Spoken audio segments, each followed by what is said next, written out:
Do you know what mermaids keep in secret caves? Broken things from above, a silver fork that catches moonlight, a bottle with a tiny ship trapped inside, waterlogged books whose words have all washed away, leaving only whispers of stories. One mermaid collects them all, and every night she whispers to these impossible treasures about a world she has never touched. But here's the real secret. Tonight, she is going to trade her voice for legs, her home for a stranger, and everything she knows for everything she does not. Oh, hello there. Luna here, your magical night-traveling cat, settling in beside you for tonight's adventure. My whiskers, they've been tingling all evening. That always means something special is coming. And this story? Oh, this one is about a girl who loved two worlds, a little fish who never stopped being brave, and a father who discovered that love means letting go. So, pull your blankets close, let your breath go soft and slow like gentle waves, and come with me beneath the moonlit water. We are diving deep tonight. Before we begin, if you love these bedtime journeys with Luna, tap that glowing subscribe button so Luna can find you every night. Ring the little bell. Leave a like to keep the magic bright. These small sparks of kindness help Luna reach more dreamers, just like you. Now then, sweet one, close your eyes. Feel yourself floating, drifting down through cool silver water. Down we go, where the light turns blue and green and the world grows quiet. There, can you see her? That is Aira, and her story is about to begin. Deep in the ocean, where towers are made of coral and gardens glow in the dark, there lives a girl named Aira. She has a tail that shimmers green and gold like captured sunlight, hair that floats around her like dark seaweed, and a secret cave where she keeps impossible things. Jellyfish lanterns cast soft purple and blue light as Ira arranges her treasures. A silver fork, a painting of roses she has never smelled, a book whose pages have turned to pulp, but she keeps it anyway. Each treasure whispers stories of the world above, the world she dreams about every single night. Her best friend, Finn, a copper-scaled fish with a heart twice as big as he is, darts beside her. He is small enough to fit in your hand, but brave enough to follow Aira anywhere. Together, they look at her newest treasure, a glass bottle with a tiny ship inside. Finn says confidently, "Magic," which is his answer to most mysteries. Above them, far above through layers of blue and green water, the surface glitters like a mirror she cannot quite reach. She has been up there before, seen ships with white sails and stars that do not swim, and birds that fly through air instead of water. Each visit makes the longing in her chest grow stronger. Finn reminds her gently that her father is looking for her. They swim through forests of kelp that sway like dancers, past jellyfish lanterns glowing soft purple and blue. The Sea King's palace rises ahead, all spiraling towers of pink and white coral, windows glowing with warm golden light. Aira's 6 sisters are already singing when she arrives, their voices blending into harmonies that make the water shimmer. Aira slips into place, and her voice rises clear and haunting, more beautiful than any of her sisters' songs. But there is something different in Aira's voice tonight. It carries questions and yearning, dreams of elsewhere. The Sea King watches his youngest daughter with worried eyes. He knows that look. She is already leaving, even as she stays. If you had a secret cave, what treasure would you keep? Aira keeps her treasures because they help her dream. Sometimes, dreaming is the bravest thing you can do. 3 nights later, thunder rumbles above the waves. Every sensible creature dives deep where the water is calm. But Aira cannot resist. She heard something through the storm. Music, human music, calling to her. She breaks the surface, and there, rocking dangerously in the wind, is a ship strung with lanterns. One young man stands alone at the railing, watching the horizon with sad, searching eyes. His dark hair whips in the wind. He looks lonely somehow. Thunder cracks. The wind screams. The ship lurches hard and the young man falls, hitting the water, sinking down into darkness. Aira dives without thinking. The storm makes the water wild and churning. She can barely see. But there, sinking deeper, is the young man. His eyes are closed. His body is so heavy. She grabs him and kicks toward the surface, but he barely moves. Finn appears like a copper star and pushes from below. Together, they haul him up through the waves, across the water toward shore, never giving up. The storm passes. Stars appear. Aira drags him onto the beach, her tail leaving a long groove in the sand. She does not know if he is breathing. His chest is still. So she sings.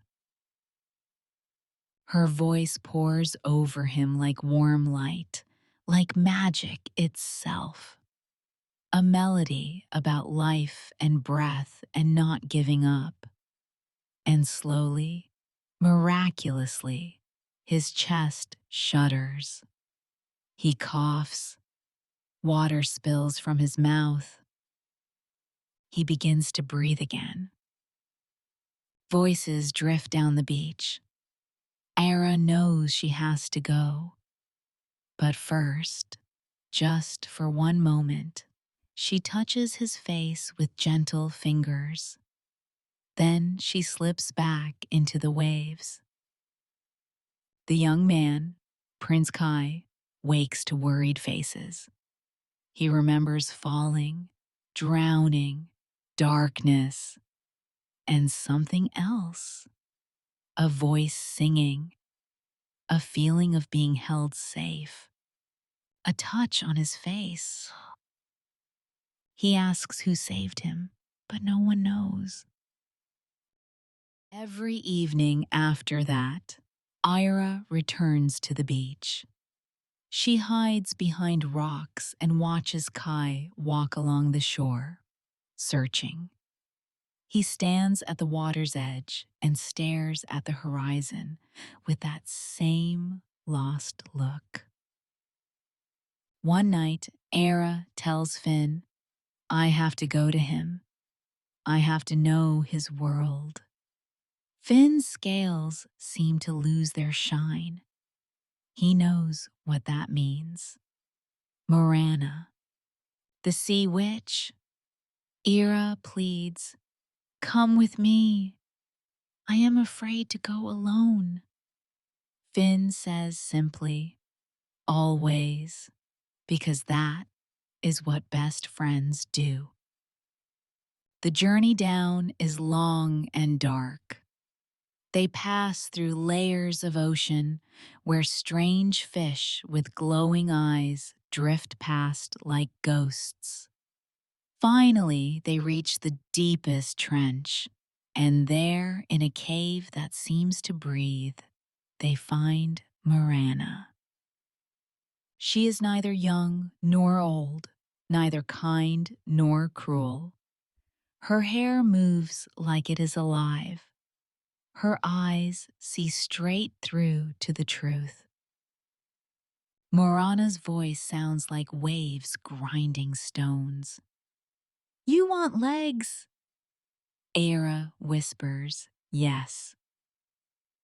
Morana circles her slowly, explaining the bargain. 3 moon cycles. If someone loves Aira truly and speaks that love aloud before the third moon sets, Aira may choose her form. But if no one speaks, she returns to Morana forever. Aira's heart pounds. She asks about the cost. Morana stops and looks into her eyes. She wants Aira's voice. All of it. Singing, speaking, laughing, every sound. Aira will be silent in the world above. Finn begs Aira not to accept, saying the price is too much. But Aira has already decided. She accepts. Morana produces a shell that glows with cold blue light and presses it to Aira's throat.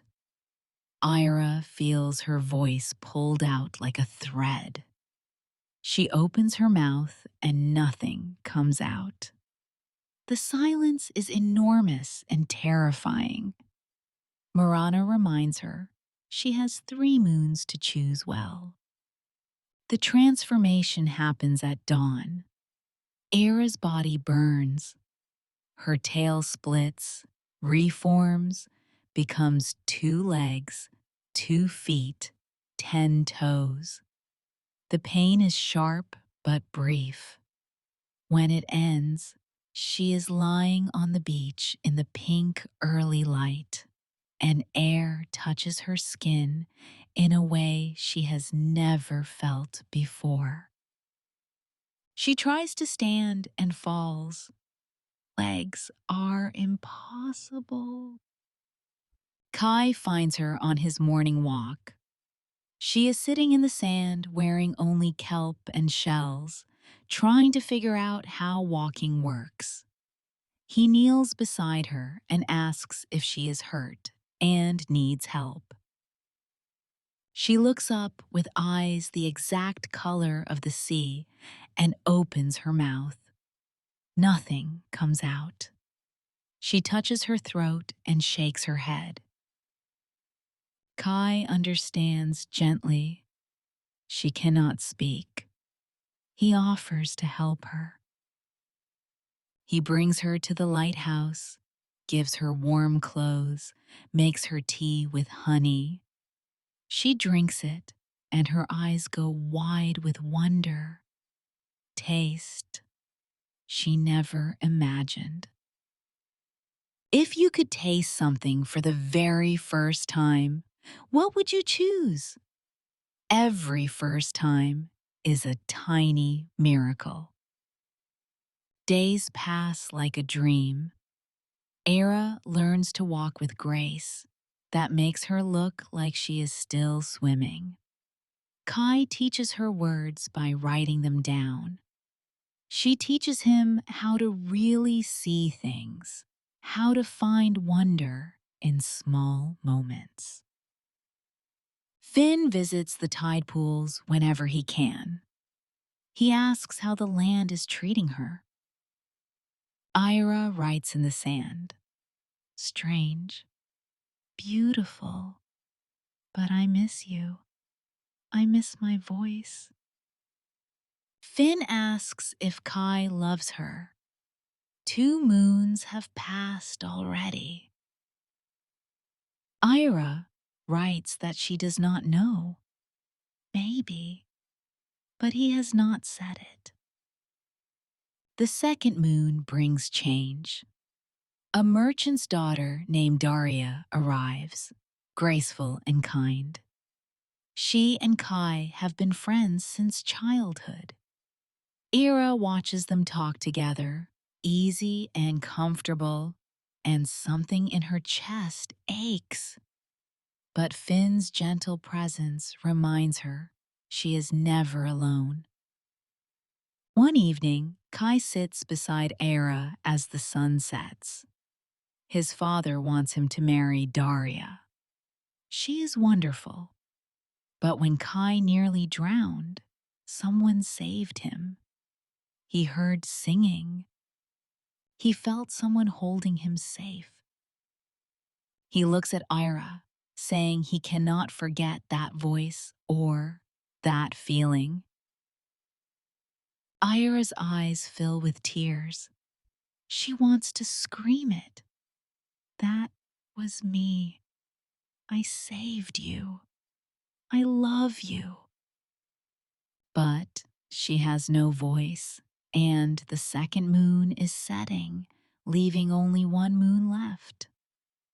The third moon rises full and silver. Tomorrow at moonset, Aira's time ends. She walks the beach alone, her heart breaking, but also filled with love. She loves Kai and this world of air and stars. But she also loves Finn and her sisters, and her father and the ocean that made her. How can anyone choose between 2 halves of themselves? Kai finds her as the sun melts into the water. He looks determined, like he finally understands something important. He tells her he has been a fool. She turns to him, waiting. He has been searching for a memory when the real gift was right in front of him. He takes her hands, saying he does not care that she cannot speak. He hears her anyway. In every gesture, every smile, every moment. She sees wonder in everything, and she taught him how to see it too. He takes a breath. I love you, Aira. I do not know where you came from or why you cannot tell me your story, but I love who you are, exactly as you stand here now. The words hang in the air like magic. The ocean begins to glow. Morana rises from the waves, declaring that the condition is met and the spell is broken. Aira must choose now. Human forever, or return to the sea forever. She cannot have both. Aira's chest tightens. She has to choose. Right now, the choice is impossible. But before she can move, the water erupts with even brighter light. The Sea King rises, magnificent and powerful, with Finn darting around his crown like a copper star. Aira mouths the word father. He sees it. He understands. The Sea King's eyes are sad and proud and full of love. He has watched her through Finn's eyes. Every day, her loyal friend returned to tell him how she is. He tried to keep her in his world because he was afraid of losing her. But she has taught him something important, his brave daughter. His voice cracks. Love is not keeping someone close. Love is setting them free to become who they are meant to be, even if it breaks your heart to let them go. From his crown, he removes a pearl the size of a heart, glowing soft blue like moonlight through water. This is the pearl of two tides. It was given to the first Sea King when humans and merfolk lived in peace. He has kept it safe for generations, waiting for the one who would need it most. Waiting for her.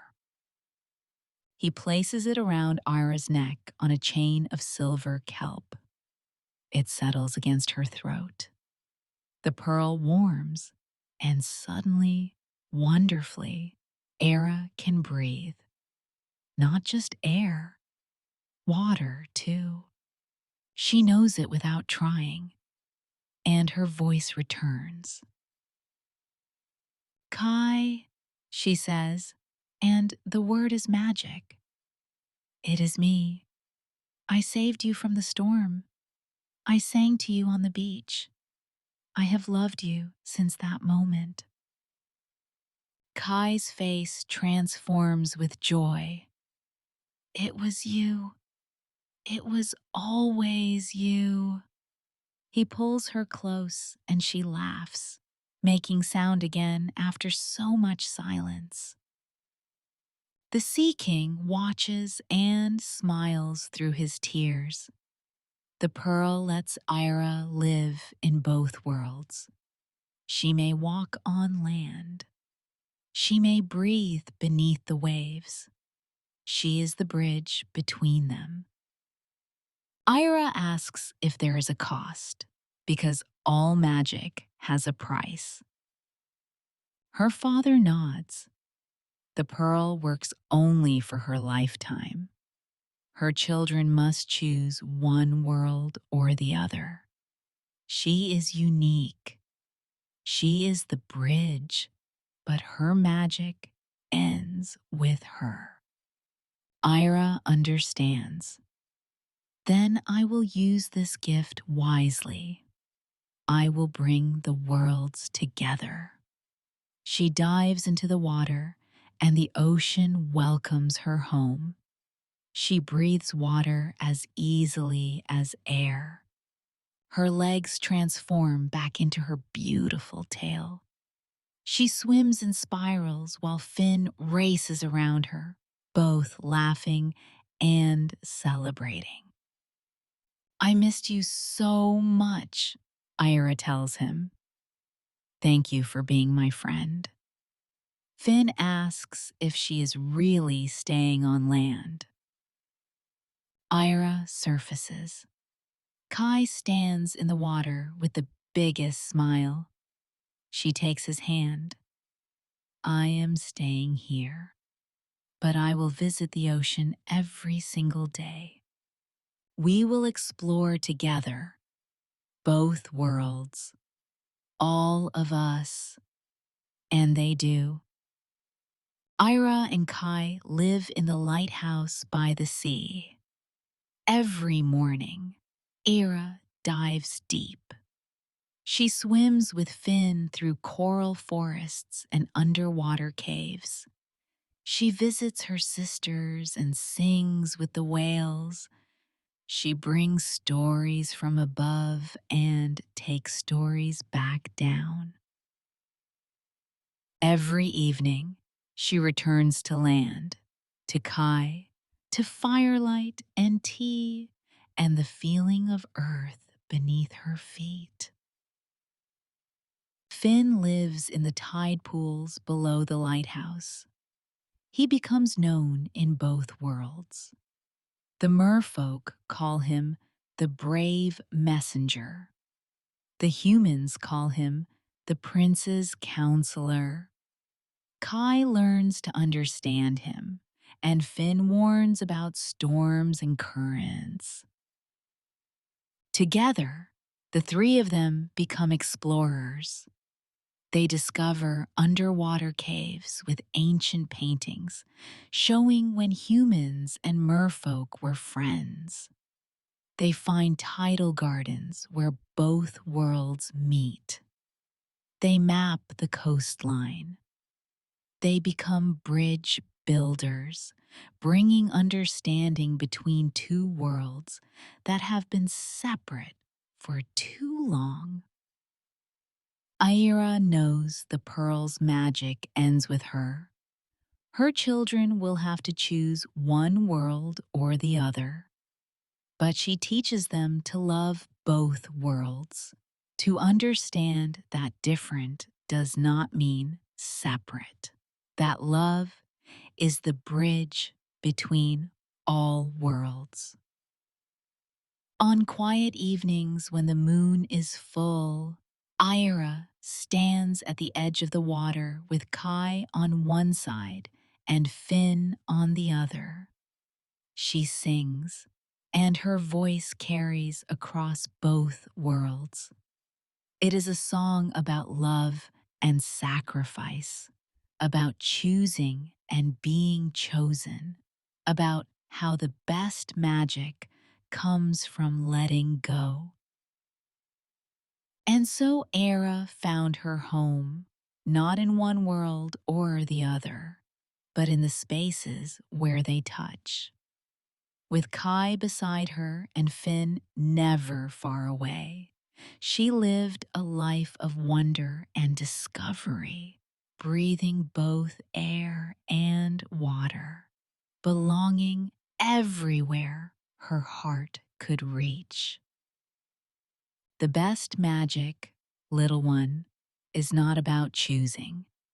Sometimes it is about finding a way to keep all the parts that make you whole. Sometimes it is about building bridges instead of walls. Sometimes it is about being brave enough to want two impossible things, and somehow, through love and sacrifice and a father's gift, finding a way to have them both. And so, sweet one, our journey comes to rest like a boat, finding its harbor at the end of a long voyage. Let your breath go slow and soft now, like gentle waves washing up on shore and sliding back again. In and out, slow and easy. Feel yourself sinking deeper into your pillow, heavier and more relaxed with every breath. Your shoulders are melting into softness. Your hands are loose and open. Your whole body is becoming as relaxed as seaweed, floating in calm water. The ocean is calm tonight. The lighthouse beam sweeps slowly across the water, keeping everyone safe. Finn sleeps in his tide pool, curled up behind the purple shell, his little fins barely moving with each breath. Aira and Kai watch the stars from their window, wrapped in a blanket that smells like salt and sunshine and home. You are safe too, dear heart. So very safe. warm in your bed, protected and loved. The night wraps around you like the softest blanket. Your pillow is cool and comfortable beneath your head. Your breathing matches the rhythm of gentle waves, slow and steady, like the tide that knows exactly when to come in and when to go out. Luna will be here tomorrow night with another story, another adventure, another journey to magical places. But for now, let yourself drift. Float on gentle dreams like a boat on calm water. Water, sink softly into sleep like a pearl settling through blue water, finding its way to the sandy bottom where it can rest in perfect stillness. Sweet dreams, little one. The stars are watching over you tonight. The moon is singing you to sleep. Luna is here, purring softly, keeping guard while you dream. Night, night, sweet one. Night, night.